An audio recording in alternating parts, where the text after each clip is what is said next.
In the dark, dark tomb there was a dark, dark street, and in the dark, dark street there was a dark, dark office. In the dark, dark office there were some dark, dark stairs, and down the dark, dark stairs there was a dark, dark room, and in the dark, dark room was where the worst wrestling tropes go to die.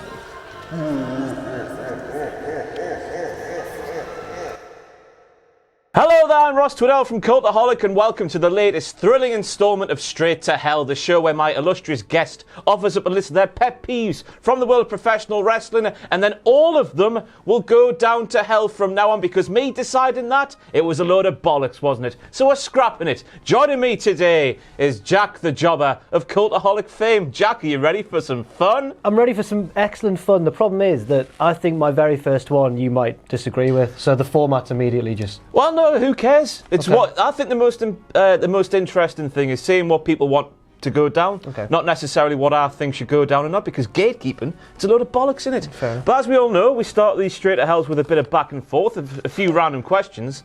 But you know Jack the Jobber, you know everything about Jack the Jobber. You couldn't want to know any more about Jack the Jobber. So I went on Google and found questions to ask your partner when you think you know everything there is to them. I'm really scared. And there were some creepy ones, so I've left the creepy ones out, but I've included the following. Jack, in the same vein of Reese's Pieces, so fastest thought first. Would you want to live forever? No. What's the biggest hardship you've ever overcome? I don't know. That's a really hard one, though. Oh, we're going deep. The biggest hardship I've ever overcome. Aye. I feel quite lucky. I don't think I've had to overcome any big hardships. That's fair enough. No. What's a strong opinion you used to hold that turned out to be totally wrong about? Oh, man. Oh, this is really hard, this. I didn't prep him on this. No, you didn't. Strong opinion I used to hold that I was wrong about. That Scotland was rubbish, and then I went to Edinburgh and it was bloody lovely. There you go. And I enjoyed Glasgow as well. Up to Scotland. What do you think happens after you die? Don't know. I'm an agnostic, and that's the very definition of not knowing what you think's going to happen. I'm terrified of death, me. Oh. Old age and death, absolutely petrified of it. What's something you'd like to change about yourself? I'd like to have a bit more self-confidence. What's the best thing that's ever happened to you? Oh, bloody Cultaholic, Ross. Go on. What's the worst thing that's ever happened to you? Oh, you could go really serious here, or you could do like I don't want to go too deep with like deaths and that. Go deep. No, we're going down to hell in this show. No, I'll not go for deaths. You kind of get more deeper. Not for actual serious things. I'll go for like excluding like family deaths and that. Broke my toe once when I was a kid. What a bloody shame. What problem happening in the world troubles you the most? The impending threat of war. What's the worst thing you have ever done? I headbutted a man once in a chip shop. Well, elaborate on that one. That's the one mistake.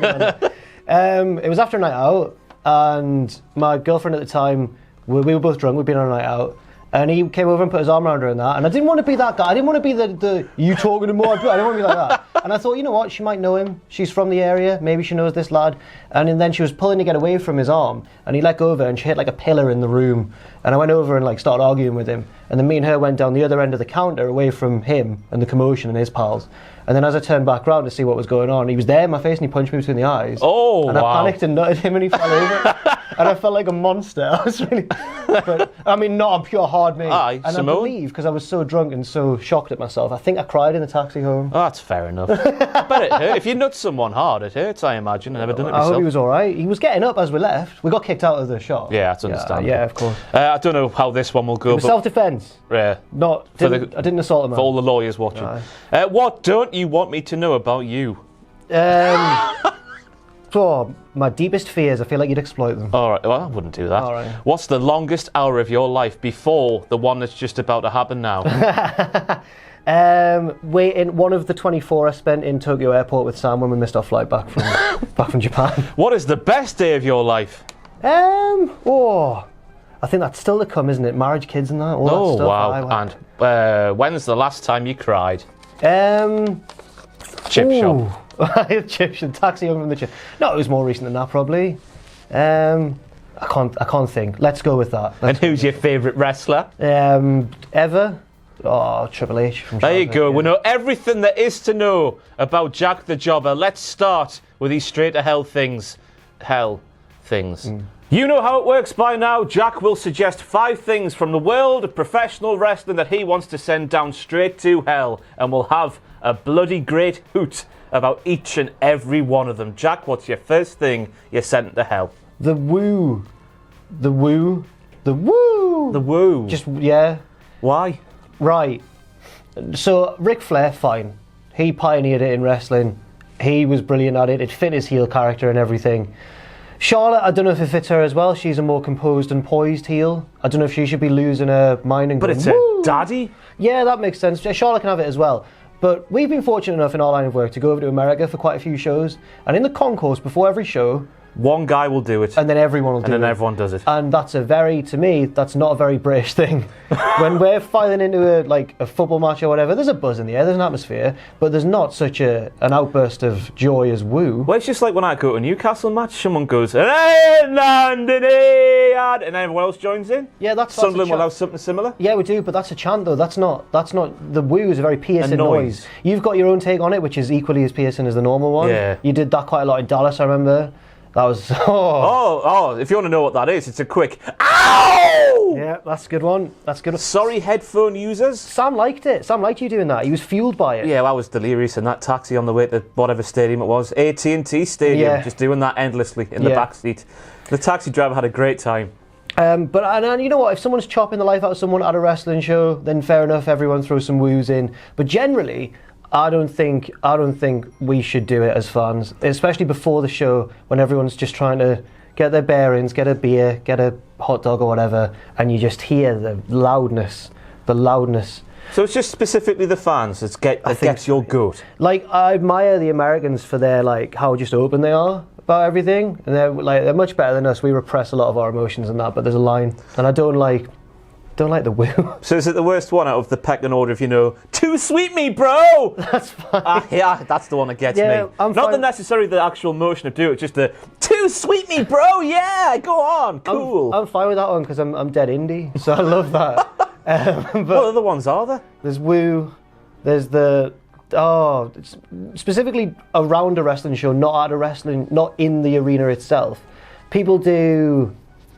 Oh, Let Us In. That was outside the Dallas one. Was it? It was hot. Oh yes. Yeah. Oh yeah. Not in the Bray Wyatt sense. Just Let Us In. It's really hot. Yeah, it was baking. Your ticketing system's buggered.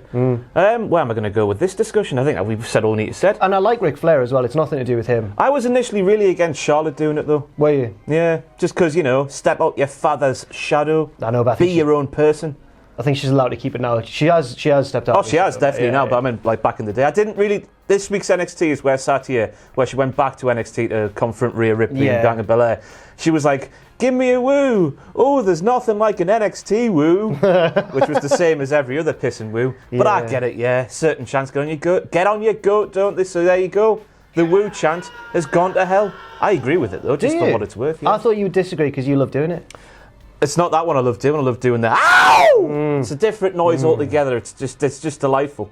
Lovely on the palate and the ear. So there we have the woo from the fans, not from Charlotte or Rick in hell. Jack, what's your second thing you're sending Dune? That one was quite short and sweet, but I want to go a bit more in depth on this one. I didn't know what to call it when Richard asked for the topics so he can pop them up or whatever. Is it there or is it there? It's up there. I said to him, wheel spinning booking, or you could call it, I guess, cookie cutter booking. I'll explain what I mean. At the minute, it's a very WWE problem, main roster, Raw and SmackDown. NXT is not an example of it at all, but it's something that really, and I'm sure you'll agree because you do WTF, so you watch Raw and SmackDown every week. It really does get tiresome. It's in between two pay-per-views, and instead of having a storyline run from pay-per-view to pay-per-view, they'll have just, not linear, they'll just have wheel spinning, they'll just have a thing. So say that Roman Reigns is going to wrestle Baron Corbin at the next pay-per-view. They'll book a load of matches involving Roman Reigns and Baron Corbin, sometimes even just those two going against each other. It's the stables that get me. Right. Where, you got one guy, maybe he's in one stable, maybe he's on his own, but you've got the heel with their stable, and the babyface have to beat each member of the stable week after week after week. And you know it's going to happen. Yeah. And it's just, it gets tiresome after a while. But it's changing on Raw. Yeah, Raw's actually Times are changing on Raw. Yeah. Storylines and everything. I think SmackDown's got worse. Yeah, SmackDown is what Raw was last year, and now Raw is what SmackDown was like 2016 when the Ellsworths and the Ambroses and whatnot. I was always a SmackDown person as well. I always used to prefer SmackDown, but now The money's ruining the game. Yeah, it is. I bet Fox are livid because the first show, Lesnar, The Rock, Cain Velasquez, and now it's STD. Yeah, that's Right out the gate, they must have been pissed off because, like, oh, we're going to do legitimate sporting competitions. There's former UFC heavyweight champion Brock Lesnar. The Rock comes out, STD, Brock pisses off to Raw. They must be fuming. Anyway, that's not why we're here. Did the STD chant stick? Kind of, for a week or two, then it's just sort of died out, haven't they? Fair enough. The only thing Rock's done that hasn't worked, Yeah. apart from the Tooth Fairy. I think that sometimes in these booking situations as well, you could even do the reason I called it cookie cutter before is that you can they don't need to be in a certain order. You could have the tag match this week, the guest commentary angle that week, the dog food in this instance this week, and you could do them in any order. It doesn't really flow from one thing to the next. I watched a behind the scenes thing once with I always forget which way around the names go. The two Southpaw creators, Trey Parker and Matt Stone, or Trey Parker and Matt Stone. Yeah. And they said that their tip for storytelling was that if you've laid out all your plot points on a whiteboard, then the connecting each plot point should be because or but, not and then. Yeah. And I feel like a lot of the time, especially on SmackDown now, it's this happens and then this happens and then this happens. Not this happens but this happens or this happens because that happened. It's just symptomatic of modern WWE that they have too many bloody events, which means you hear every single week Vince McMahon's ripped up the script for Raw hours before the show and this is what's going to happen. Rather than back in the day, you had 4 big pay-per-views a year. You would have, famously, they'll go around Vince McMahon's swimming pool, him and Pat Patterson and Jim Ross and Cornette. Sounds like whoever else. I know, yeah. They'll push Shane in the pool, everyone would laugh. Fun times. But they have a whiteboard, put the destination of a storyline on the whiteboard and then work backwards. It's what AEW are doing, isn't it? But now, obviously just going from week to week to week and making it up. And if they've gone too far now, because the obvious remedy is less programming. And they had that big conference call this week where Vince McMahon, I think, was sort of asked about it. And he sort of said, no. I think that was right. I'm not too sure. But that's the answer, isn't it? Just less programming to make more nuanced and compelling stories rather than getting everything mixed up. Yeah, there's that storyboard man as well. Do you remember the writer they had in like the early 2000s, after Russo? Just after Russo, there was, I can't remember his name. There was a writer. The guy who works with The Rock now? Not that one, I don't think. They had a writer who would storyboard everything. I think he might have passed away. Oh. But he would storyboard everything. And at first people would like ridicule him for it. But it's the reason that so many of those angles in like the year 2000 or 2001 was so good. It'd be interesting to see how you would do that now. Because like on the way to WrestleMania, as we are now, we've had Rumble, which is the start. Then we've got Saudi. Then we've got Fast. Is there a Fast Lane or Chamber? Is there a Chamber? Yeah, Chamber, then Mania. So you got 4 events there rather than just 2. And it's just a load of bollocks. Yeah. I feel like NXT is doing really well because they don't do wheel spinning booking. Even shows that are a bit more filler or less star-studded than other episodes, there'll be something. There'll be like an angle or a hook, or there'll be character development or storyline development or something. But in terms of Raw and SmackDown, no, you're right. Raw is changing. The Buddy Murphy thing was great, and it's still good. Last week's Raw was like a massive change for me. It's where I sat here. It was the one where Randy came out and didn't say anything, which means you've got to have to tune it next week to see why he did what he did. There was so many storylines where just something like Ruby Riott returning, why she returned, you have to tune in next week to find out. It used to be, for so long, it was just like, here's 2 people in a feud. I remember Dolph Ziggler and Baron Corbin 2016 must have had 100 singles matches week after week after week, and that was their feud. But now it seems to be changing, and thankfully so. It's still in work in progress because you do have people like Aleister Black, who should be a top star. Well, that's his fault, though. He sat in the room for ages. I can't believe they had him say that. What a load of crap. Yeah. But hopefully it changes. But yeah, I don't mind it once a year. The formula Jack was speaking about, 1 match here, commentary there. But it's the fact that you have that, then a pay-per-view, and just change the characters out, and then that again, that needs to go to hell. And it's a similar thing as well that I also want to go to hell. I'll include it as part of this one. Why can't arenas and backstage sets look different anymore? No, they can't. They all look the same. Yeah. Whereas, I don't want to keep bringing them up because I'm not one of these people who's like, oh, go AEW, I support AEW over WWE. That's not the case. But they do a really good job of making each arena, and not each one, but some arenas look unique, and every backstage. They do things in the corridor, in the car park. They've got their interview set, which is used sometimes, but they had that special VIP thing where Omega got put through the glass table. Yeah. They had Dustin getting his arm broken in the car park. It's just more, we spoke about this, well, I did it ages ago on a pictures video, just more out-the-box stuff. They need to do that more in WWE. They did it with Charlotte, Becky and Ronda. Yes, that exactly. Fight was amazing. That was amazing as well. Just do So it more funny. often. Yeah, but hell to that. Yeah. So there are the first two things that Jack has sent to hell. What is the third one, please? This one's really difficult because it's something that I used to really enjoy, really loved it, and it's going to hell not because it was bad, but because of wasted potential and because of the way it all ended. It's Lucha Underground. Oh, I've tried to. One day I will sit down and watch them all because I feel like I've missed out big time with Lucha Underground. Yeah, it was in the sort of 2015. It was like the best thing in wrestling. Yeah, set the table for those who don't know. So Lucha Underground was really different from other wrestling shows because it came out of nowhere. It was on TV on the El Rey network, and then it all kind of got murky. I'm not sure about the whole business stuff, but they did seem to treat wrestlers very unfairly. There was that big contract fiasco recently, wasn't there? Where Lock them in big contracts, and people had to really fight to get out of the contracts, even though. Because it ran season to season like a TV show, they'd do a set of tapings and then they'd be off for ages. And they were like, you can't go and wrestle anywhere else, what are you doing? Yeah. And obviously indie wrestlers needed to do that. But it was really well done. It was shot like some kind of high drama Netflix series. It was a throwback to TV studio wrestling, what NWA is now. Yeah. It was clearly a studio. It was clearly a lovely set. The thing that got me was just the entrance. Yeah, just how different that was. Yeah, but there was a lot more to it to that, obviously. But there was like so many camera angles. It looked really highly. It looked like they had a big budget. It was really well produced.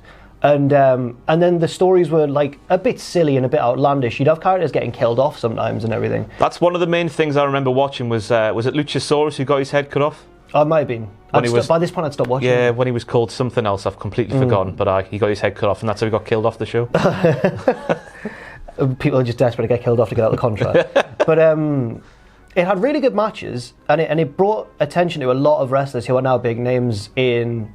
I don't want to say Western wrestling because in Mexico they were already big, but to like American and UK audiences, like Pentagon, who I'd never really heard of, and Phoenix, who had an excellent, one of the best casket matches ever against Mil Muertes. Ricochet was Prince Puma. Yeah. Jeff Cobb was Matanza. There was so many. When you look at the roster now, you're like, wow. And then somewhere down the line, Jake Hager. Well, I was about to say, then somewhere down the line, something went weird, and I don't know what happened, but.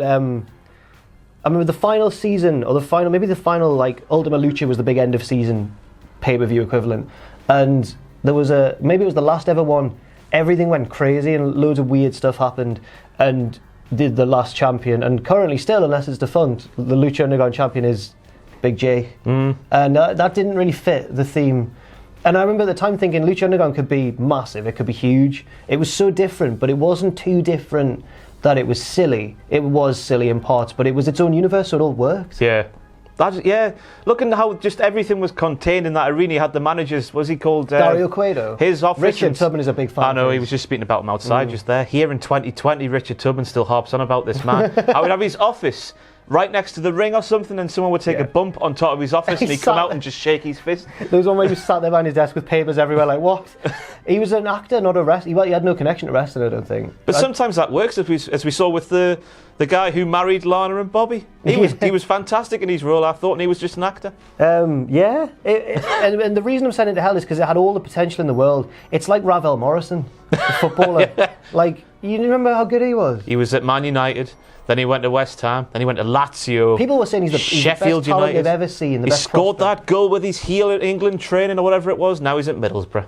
Well, that's better than, to be fair, but he's not getting played. No. Is he now at Middlesbrough? I've got no idea. Just signed in the window, just gone. Lucha Underground's like the promising prospect of sport, and then the one who just burns out. A draft bust, as they call them. It did have a good 4 seasons, though, didn't it? Was it 4 or 3? 4. And like it sort of gradually declined like that. The first season was amazing. Second one was really good, and then I think third's where it started to get iffy, and then the fourth one, all bets were off. Someone should just bring it back. Someone with money bags out there, bring it back, because the way that show was written, as we're speaking about people getting their heads cut off and actual dragons being wrestlers, it's completely limitless. You could go any direction with it. So the creative stuff is just like the possibilities are endless. It had like the best Vampiro match I've ever seen. Against Penta? Against Pentagon. Oh, it was terrifying. That's one I've seen, where he breaks his hand or arm or... Yeah, he breaks his arm.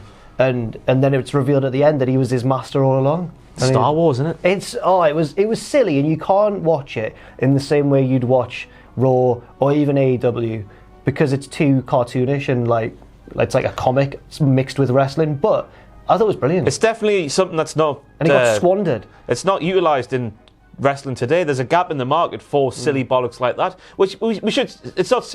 The production values were high. It's not like amateur hour, me and you pretending to be dragons and fighting with a sword and then me cut your head off and that's it. No. There was proper like CGI involved in that. Yeah. So it was ridiculous. Just the wasted potential of Lucha Underground going to hell. Yeah, that's what I want to go to hell.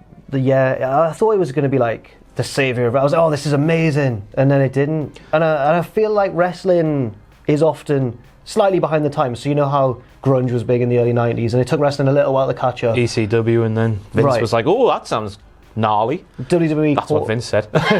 He said gnarly. I've got no idea. Oh, I thought you actually... No, God, no. It sounds like a word he would use weirdly. Gnarly. Yeah. Then you had like the reality era, which came slightly after social media took off and everything, and they finally caught up. And I thought I was trying to predict what the next one would be, and I was Love Island. WWE Love Island. And I thought the next era would be, because this was at the time when like Breaking Bad and all these Netflix, Game of Thrones and all this was popping off, as the kids say. And I thought wrestling would become about really intricate, well-produced storytelling. And that's what Lucha Underground was at first. And I was like, this is it. This is the new era of wrestling. But then it wasn't. So I want Lucha Underground to go to hell for squandering that potential. Who's responsible? Let's put a name on this. I have no idea. Dario. Dario. Bastard. Robbing us fans of something great. I've got to agree as well, though, for what it's worth. I can't stop saying I agree or disagree.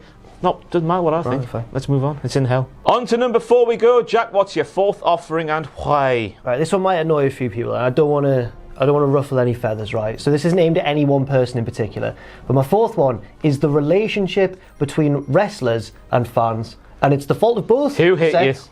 you? No. Who hit you? It's the fault of both sets of people, and it needs to change, because I think that especially in indie wrestling, it's quite weird. I went through a phase of going to a fair few indie shows a year or two ago, and watching the relationship between wrestlers and fans at the merch table or whatever is bizarre, and I don't like it. It makes me quite uncomfortable, both ways. So I'll go the wrestlers to fans first, right? The way the wrestlers, not all, again, this isn't everybody, and I'd like to see this change. The way that a lot of wrestlers treat fans is the old school marks. You know what I mean? Yeah. Like you know that I'm not going to name any names or anything, but there are certain name one. No, but there are certain wrestlers who do see themselves as above the people they're entertaining, and I think that that's a very outdated way of looking at it, because these people they're letting you live out your dream. Yeah. You know what I mean? And I think that, all right, I'll name one name, but I don't know him, and he's probably going to batter me.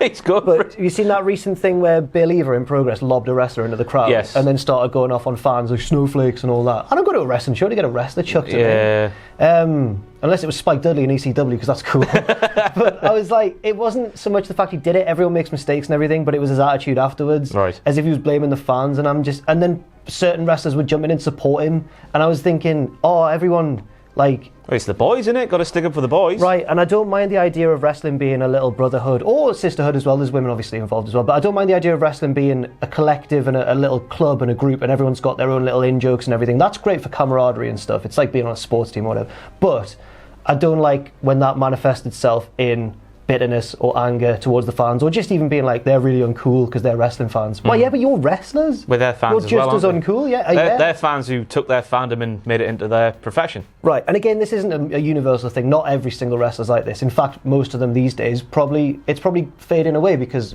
more wrestlers are fans. But I don't like that. But it's two ways, though. It's a two-way street. So the way that these bloody marks, doesn't matter, but the way that the fans are with wrestlers is also quite bizarre. And again, this isn't speaking about every single fan. It's not universal. But I really don't like the attitude of I can only speak about UK indie wrestling because it's what I know the most out of any indie scene or whatever. Split into like regions, isn't it? So Aussie Open, one of the hottest tag teams in the UK at the time, and I saw them come out of North, and they didn't really get a pop, and I was surprised because I'd seen them in the Midlands, and everyone's gone mental for Aussie Open. And they came out, and by the end of the match, they'd won everyone over because they're excellent. But I remember realising how segregated it is. And in each little region, it seems like there's like a little hardcore of elite fans who think they're above everyone else and think that they're mates with the wrestlers. You're not mates with the wrestlers. You're not. They're taking your money. Yeah, that's why they're being friendly. Right. Now, so... Unless, of course, you are a mate with a wrestler and go around for tea and whatnot. Yeah, of course. But I don't doubt the fact that wrestlers, all of wrestlers' friends aren't just wrestlers, but it's a very insular business, and I think that the way that certain fans want to be part of the show often oversteps the boundary. That's weird for you to say. Oh yeah, I'm so WCPW, hypocritical right now. But I totally understand why we got a lot of grief for that. Yeah. Because, I mean, it was... We had no business being there. No, we didn't. But it wasn't our choice, though. So, you know Matthew's mate, Pasta Saucer, right? Recently she did a tweet. If you don't know, that's fine. But the tweet is very good advice. Someone had asked her online, because she's involved with a bit of Riptide wrestling down in Brighton.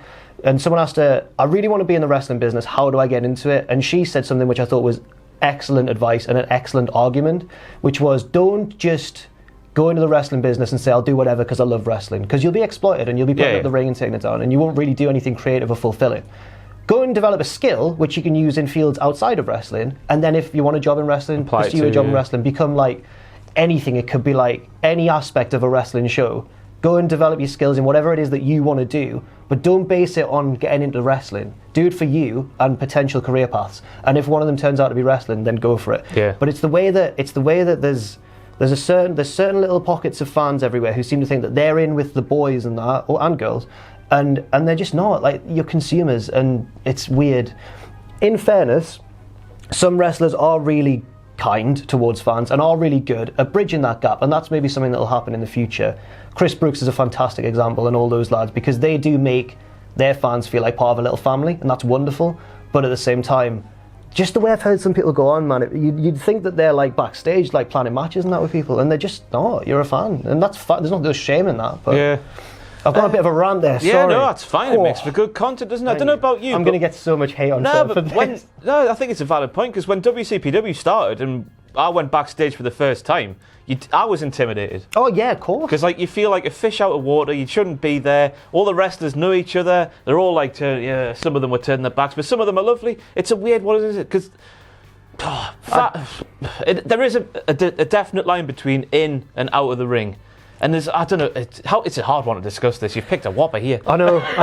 and again, it's both ways. So it's the way that it's the relationship between wrestlers and fans. And I think it is progressing along the right lines, and there'll be more mutual respect between the two. But at the minute, I think there's something fundamentally wrong. How would you remedy it? I've got no idea. What would you do to remedy the issue? Send it to hell. That's why. How does it get better? I don't know, and I feel like a massive hypocrite trying to give advice, because we are wrestling fans who became, in a weird way, a part of the periphery of the wrestling business. But I think that the way to go is to look at the way that certain wrestlers, I've used like the Schadenfreude stable with Chris Brooks and Lycos and all them as an example, make the fans feel valued, and then the fans also have a responsibility to not overstep their bounds and not think that they're right in with everyone, I suppose. Right. Because I do understand that pretending that you're a wrestler when you're not, and again, I've taken bumps in that, so I sound stupid, but I understand that I've not paid my dues, and I understand the importance of that, because people have given up their bodies for decades for wrestling and paved the way for wrestlers and that, and you've kind of got to earn that. There's a reason that we're not actually wrestlers. Well, I don't want to be one. Well, I don't want to be one either. But God, this is going to cause the world to build it. I'm really scared for the backlash of this. But I can see what you mean, though. Just, it's a hard one to discuss, isn't it? Everyone get along. Yeah, everyone. That's the way it'll get better. Everyone just be a bit nicer and more considerate of each other. Yeah, there we go. There we go. What a wholesome message. Here we are. We've reached the end, or have we? We might have been taken off YouTube for what Jack has just said there. I regret it so much. I know what you're getting at. I just can't elaborate, me. No, fair enough. Yeah. What's your fifth one? We're gonna get serious now. The last one was serious. We're gonna get serious now. My last one is a personal thing, because it's Eugene, the gimmick, not the man. Because my brother, as I mentioned on camera before and stuff, has autism, and I feel like when I was a kid growing up, and Eugene was there, and it was when I was starting to fall out of watching wrestling. But I remember watching Eugene and being really confused at how people were laughing at this and how this was all right when it was something I'd grown up with and experienced. And I couldn't believe that, looking back, I can't believe that it took that long for it to be kind of axed and stamped out. And I just feel like it really had no place in wrestling. It's my least favourite gimmick of all time. I'm not one of these people who takes offence at everything and that, but I do feel like it was very tasteless. It was obviously put on camera by somebody who can't relate to that situation. Yeah, of course, yeah. Which a lot of things are. The thing that used to get me was like the stables like PMS and the angles where, you know, was it Melina was pregnant and then she lost the baby, right? Yeah, or something like that. And you think about people who are sat at home and can't do that actually, and they're sitting there to get an escape from the world by watching professional wrestling. Then this very real thing is being thrown in their faces, entertainment.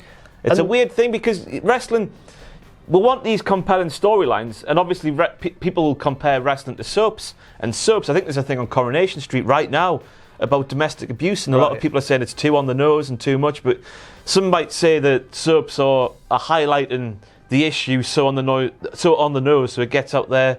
More and more people speak about it. It's a really hard thing to weigh up. When it hits home, doesn't it? It does. And I think that there's a way of... I'm not saying that we should never have edgy or controversial storylines in wrestling, because that's part of the reason the Attitude Era is so massive.